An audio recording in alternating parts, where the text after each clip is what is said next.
I want you to imagine for a minute that you're an alien. And you've come to planet Earth to make a couple observations about humans. And now think about what you would observe looking at humans.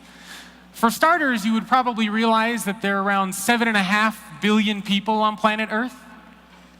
From all these 7.5 billion, almost everybody on planet Earth does something called work.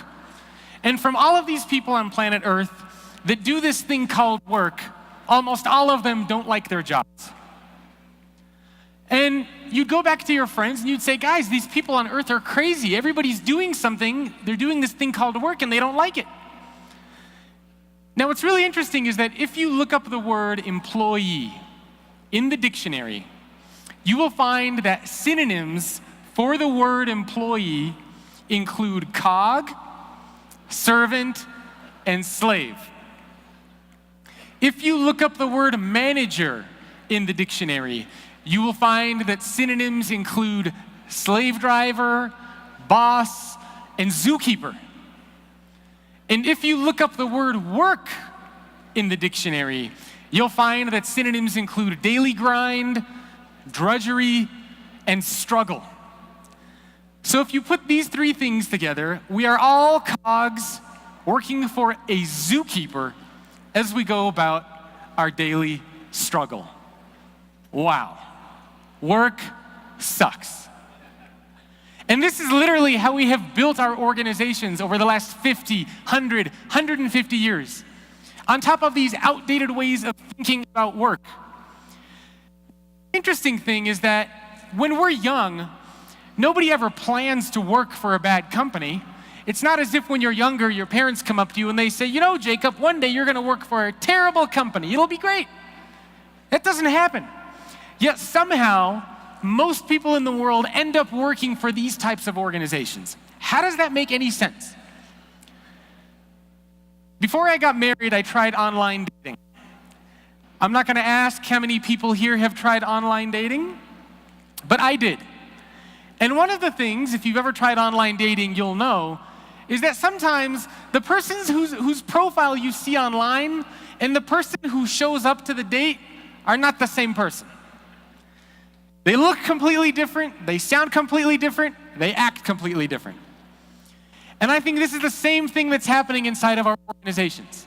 On paper, every company wants to be amazing. Every company wants to say that they have the best benefits and perks and values and that managers care about you. Every company wants to say that. But when you actually start working at these organizations, you find that the exact opposite is true. Imagine for a minute what would happen if the next time somebody goes to interview for your company and they say, what is it like to work here? If you were honest with them and said, oh my God, you're going to work 60 hours a week, you're going to use technologies that look like they were designed in the 70s and the 80s, managers are going to take credit for your work. Want to work here? Nobody's going to say yes to something like that. Now, the really interesting thing is that for decades, companies have been investing in something known as employee engagement. In fact, I'm sure many of you here work for companies who invest in employee engagement programs. But we're starting to see that there's a little bit of a problem with that. Because for decades, the investment in employee engagement is going up. Meanwhile, the scores in employee engagement are either not moving or they're going down. So how does that make any sense? How is it that we're putting more money and resources into something, yet nothing is changing? So let me draw a picture of what I think is happening.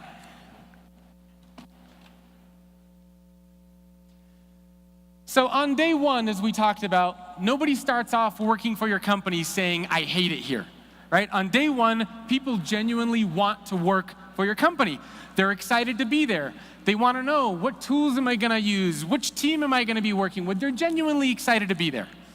And so this is, I don't know if we can get this on the big screen so everybody can see, but on day one, you're here. And over time, your satisfaction starts to go down. And then the company says, uh-oh, we need to fix that. And so they go to their HR department and they say, we need to figure out how we can improve our employee engagement score. And they introduce some kind of a perk. Free food on Tuesday. Bring your dog to work on Friday. Hot yoga on Monday. Some kind of a perk. And then temporarily, your satisfaction goes up a little bit, and then it goes back down, and they introduce another perk. And this is kind of the up and down movement that we keep seeing inside of our companies. So let me move out of the way and see if you guys can see that. So that's essentially what we're starting to see inside of our organizations. Employee engagement acts as an adrenaline shot. It's something that companies use to temporarily boost the morale of the people who work there. Now, we got to this point through a pretty interesting evolution, I think. Decades ago, we all lived in this world of utility. Utility was about how do we give employees the bare bone essential tools for them to get their jobs done. Today, that might be a computer, a phone, a desk. And that's it. Don't ask any questions, don't cause any problems, don't do anything, just go do your job. And then after that, we moved to this world of productivity, where now that we give employees the tools, how do we make them work better and harder and faster and stronger? And at the time, employees were actually timed with a stopwatch to see if they could shave a couple seconds off of the work that they were doing. So imagine you're sending an email to somebody, and somebody stands behind you with a stopwatch and says, it took you 30 seconds to send that email. Do you think you can do it in 10 seconds next time? That's essentially what was happening. And then we moved to this world of employee engagement. And employee engagement was about how do we make people happy? How do we make our workers, our employees happy? And this is where the big investment has been for the last few decades. Now, unfortunately, as I mentioned, companies are not seeing the return on their employee engagement programs. So now we're moving to this world of employee experience. So what is employee experience? Employee experience is about changing the core workplace practices inside of your company around your people. It's not just about perks and benefits and beautiful spaces. It's about redesigning work around the people who actually work there. That's a very different way for us to think about work. To try to understand what employee experience is, I first I spoke with 150 senior executives from companies around the world. These are people like the chairman of the board of Yahoo, the chief human resource officer of Marriott, chief technology officer of Xerox, many executives. I then went through and I looked at 150 research reports, articles, and case studies to try to find out what do employees care most about at work. And I found that every time this conversation of employee experience comes up, it tends to be around three areas. And the three environments are the ones that you'll see up there in just a second. Culture, technology, and physical space. So I analyzed 252 companies around the world to figure out what is it that the best companies around the world do. And simply put, what the best companies realized, oh, there's the camera. So what the best companies in the world realized is based off of some research that a psychologist by the name of Thomas Gilovich did a couple years ago. And he did a study and he figured out what happens to your satisfaction if you invest money in a physical good or if you invest money in an experience. If you invest in a physical good, over time, your satisfaction goes down. But if you invest money in an experience, over time, your satisfaction goes up. That's what the world's best companies have figured out. How do we make it feel like when employees start working for us that they have invested in an experience where over time their satisfaction goes up? And some of these leading companies are Microsoft and Cisco, Accenture, Airbnb. These were all some of the companies that scored highest on my employee experience index that I created. So let's talk about these three environments really quick. Starting off with the physical space. The physical space comprises 30% of an employee's overall experience. So 30% of how you feel and 30% of your overall experience is a factor of the physical space. Now, the really interesting thing about physical space is that research has been done which shows the environment in which you work acts as a symbol of your company. So if you think of Batman and Superwoman and Spider-Man, all of those people have a symbol that represents who they are. The symbol of your company for your employees is your physical space. It's not your logo, it's not your values, it's your physical space that represents what your organization stands for. The physical space helps connect an employee's sense of belonging to the organization. So think of your physical space as a symbol that represents what your organization stands for and what it's like to actually work there. Now, in the world of physical space, there's a lot of debate. Do we want to have an open office? Do we want to have a closed office? Do we want cubicles or do we want just open space for everybody? And what a lot of the recent research shows is that the best way to think about your physical space is to create a diversity of floor plans. There's a company out of the United Kingdom called Leesman Index. And they did research and they found out that during the course of a day, an employee might perform 21 different activities during the course of their day. So imagine for a minute, you have a house and your house has only one room, a kitchen. And I tell you that everything that you do in your house has to be done in that kitchen. You eat in the kitchen, you sleep in the kitchen, you shower in the kitchen. You would think that I'm crazy. Yet for some reason, when employees show up to work, that's exactly what we tell them. Everything that you do needs to be done in this one room. Doesn't make any sense. So instead of thinking about your space as an open floor plan or a closed floor plan, think of your space as creating multiple floor plans for your employees. Now, interestingly enough, one of the things that employees care about most when it comes to physical space is making sure that your values of your company are physically manifested in the company in which you work. So think about what the values are for your company. Your values might be trust and fun and collaboration and honesty. If you write those values down on a piece of paper and you walk around your office, can you see those values come to life? Do you see trust? Do you see fun? Do you see collaboration? If you don't, then your organization has a challenge that needs to overcome there. So physical space, 30% of an employee's overall experience. Think of your physical space as a symbol of your company. The second environment is the technology environment. Technology also comprises 30% of an employee's overall experience. And this refers to the hardware, the software, the apps. All of the things that employees use to get their jobs done are part of the technology environment inside of your organization. A couple of years ago, I speak for a large financial organization. And I was giving a talk there, and after the talk, I had the opportunity to meet with some of the employees one-on-one. And the employees all told me the same thing.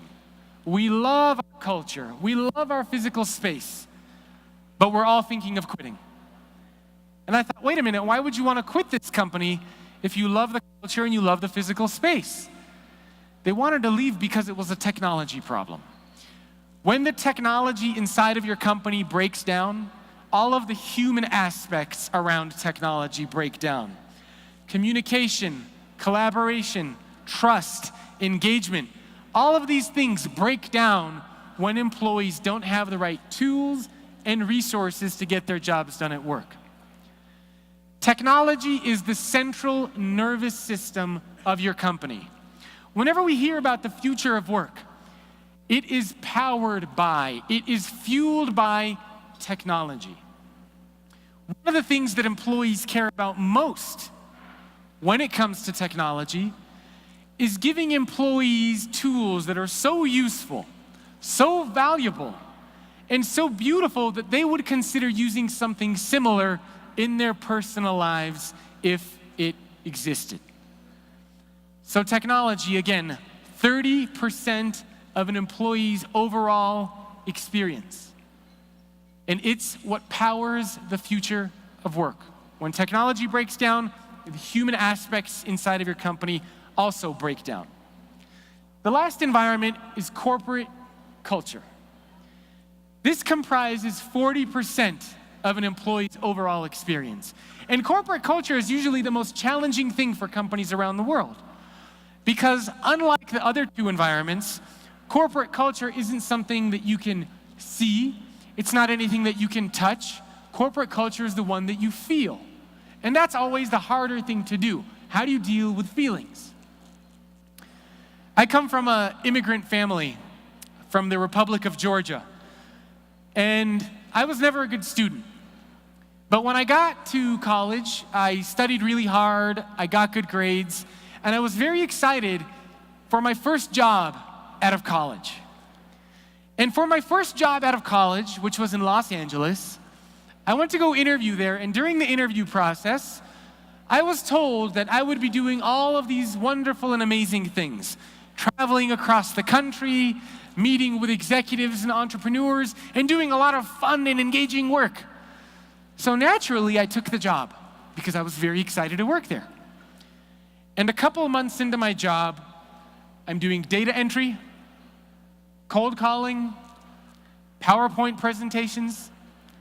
And I remember one day, the CEO comes out of his beautiful corner office in downtown Los Angeles, and he says, "Jacob, I have a very important project for you." I got very excited. I thought, this is it. Here it comes. Something good's going to happen. And he calls me over to his office, and he puts his hand in his pocket and takes out his wallet, and from his wallet, he gives me a $10 bill. And he says, "I'm late for a meeting. I need you to run down to Starbucks and get me a cup of coffee. And get yourself a coffee as well." Are you out of your damn mind? This is why I worked so hard in college, is to get you a cup of coffee? Get your own stupid cup of coffee. It's what I thought on the inside. On the outside, of course, I said, "I would love to get you that cup of coffee." And that was one of the last full-time jobs I've had working for somebody. And ever since then, I've been trying to understand the future of work and employee experience. That's a company that did not have a good corporate culture. Now, there's a story that's oftentimes told about President Kennedy when he went to go visit the NASA Space Center. And he's doing a tour of the NASA Space Center, and he sees a man walking down the hall with a broom and a bucket. And President Kennedy stops the tour, and he goes over to that man, and he says, "Hi, I'm President Kennedy. What do you do here?" And the man says, "I help put a man on the moon." He didn't say that he sweeps the floors. He didn't say that he restocks towels in the restrooms. He said he helps put a man on the moon. That's a very different type of corporate culture.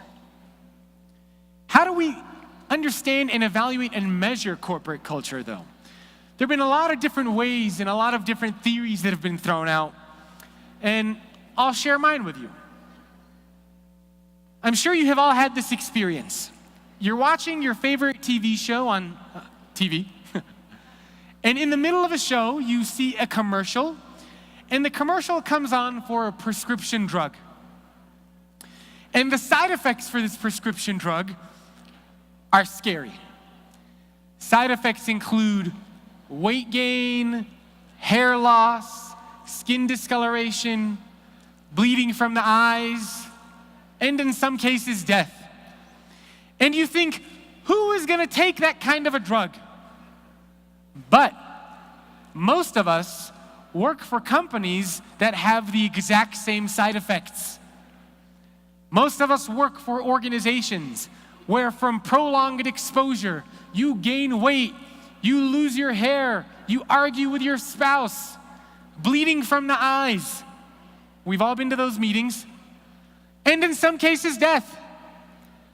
So for me, when I think about corporate culture, I think about it as what are the side effects of working for your company? And there's one question that I always like to ask whenever I meet with a senior executive.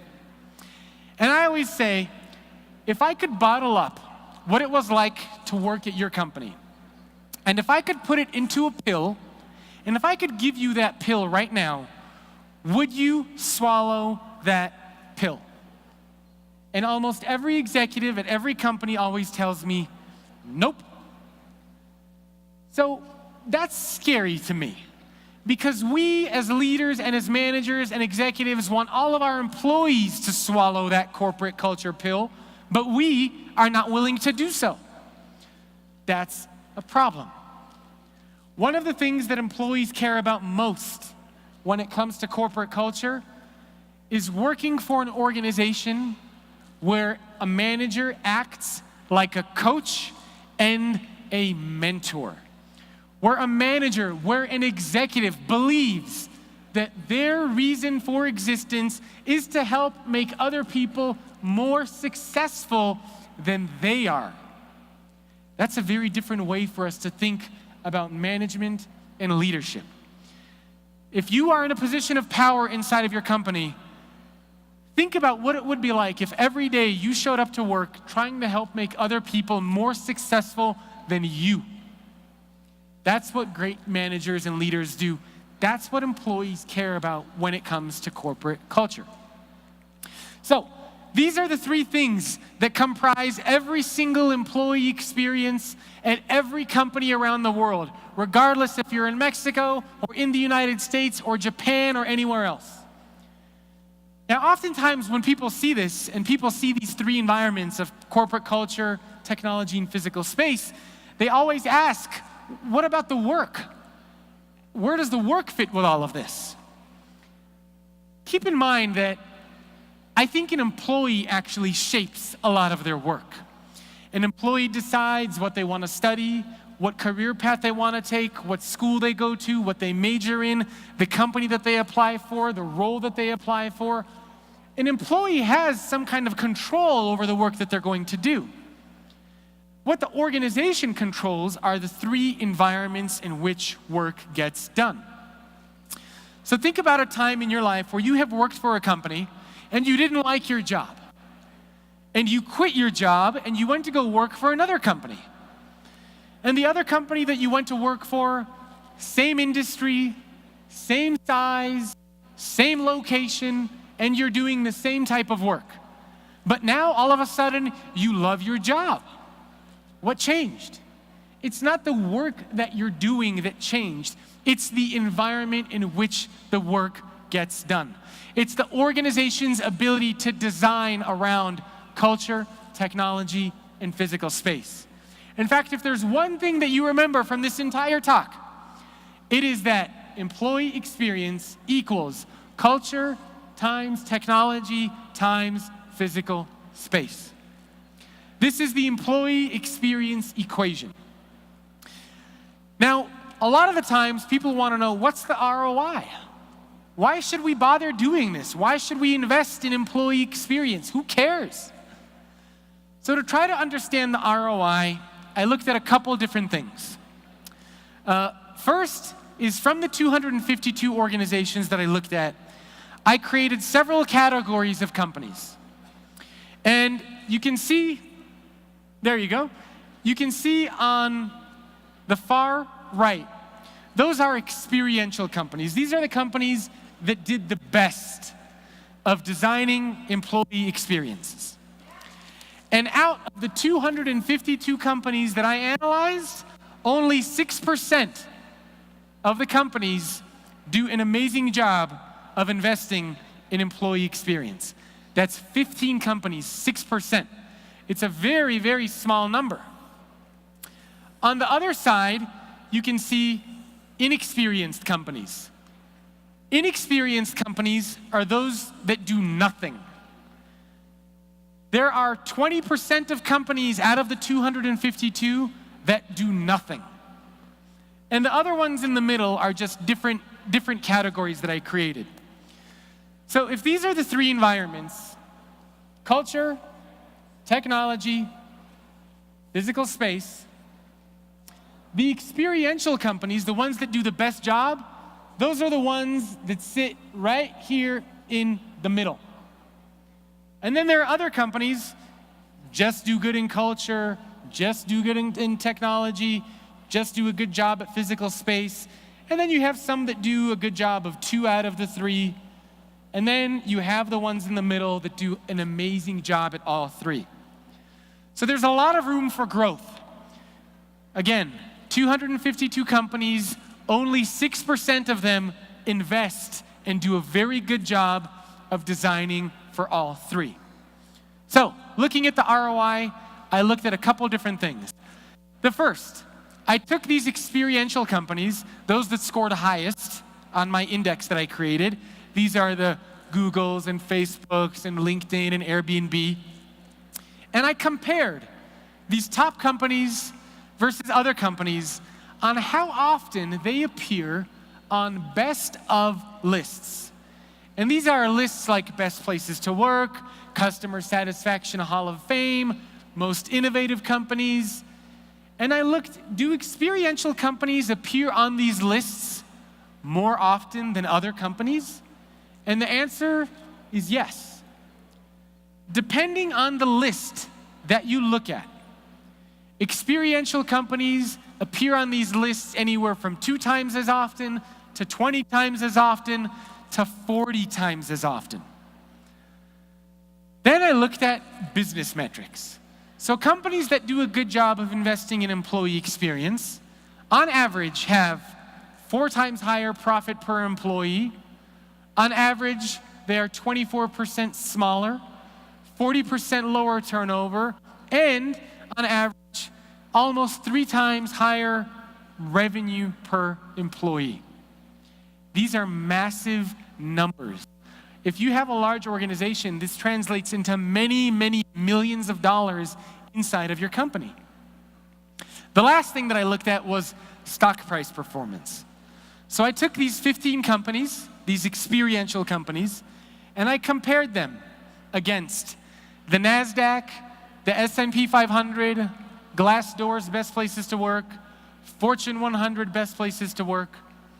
And you can see at the very top, experiential companies consistently crush everybody else. So clearly, there is something going on here where organizations that invest in their people are seeing a significant ROI, a significant return on their investment. This isn't just a nice thing to do. This is something that translates into revenue for your company. And if you think about it, it makes sense. Because today we live in a world where if you transact with a bank or if you fly with an airline, the experience that you get is pretty much the same regardless of who you go to. So, how do some companies create better experiences than others? How do you unlock the discretionary effort of your employees to go above and beyond so that they can help their customers? You do that by investing in employee experience.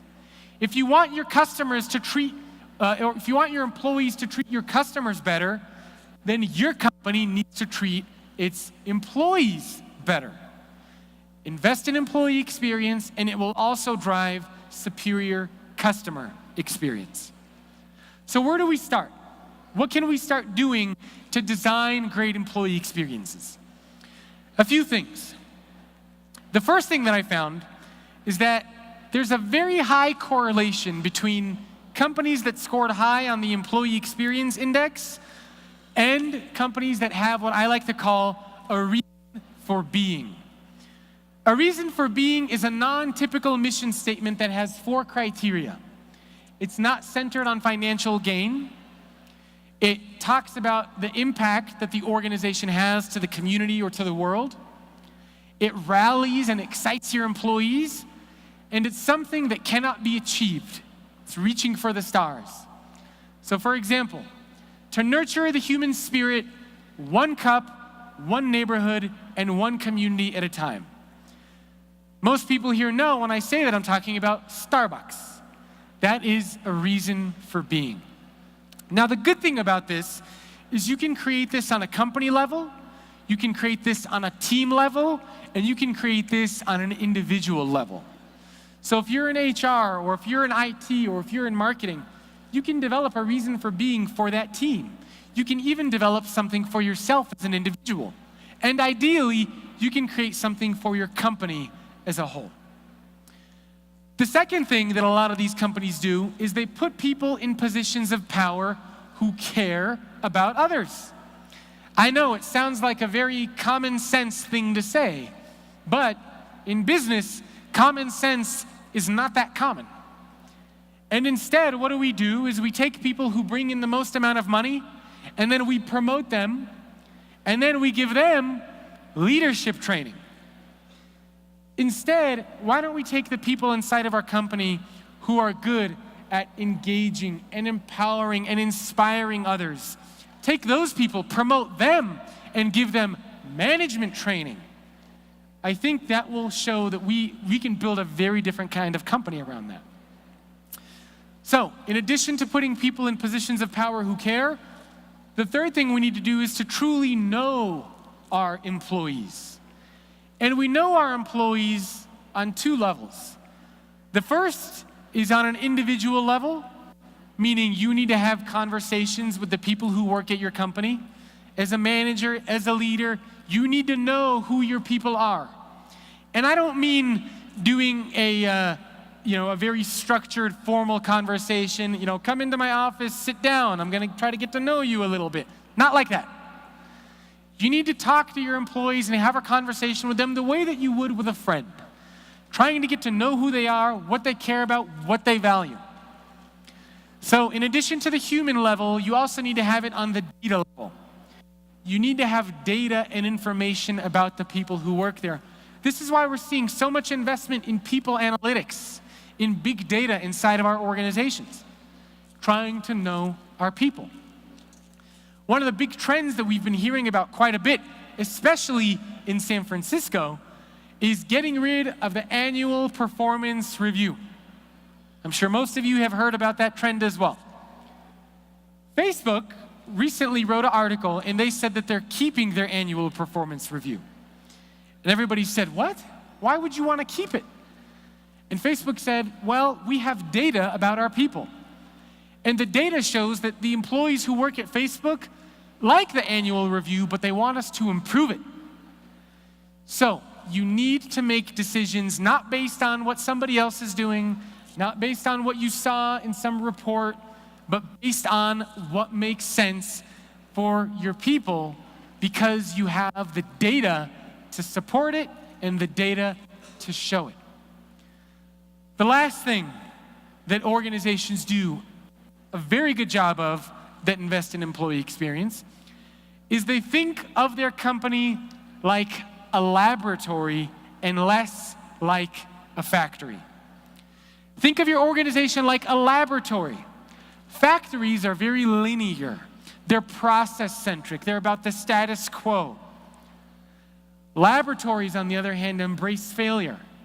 They test, they iterate, they experiment, they play around with ideas.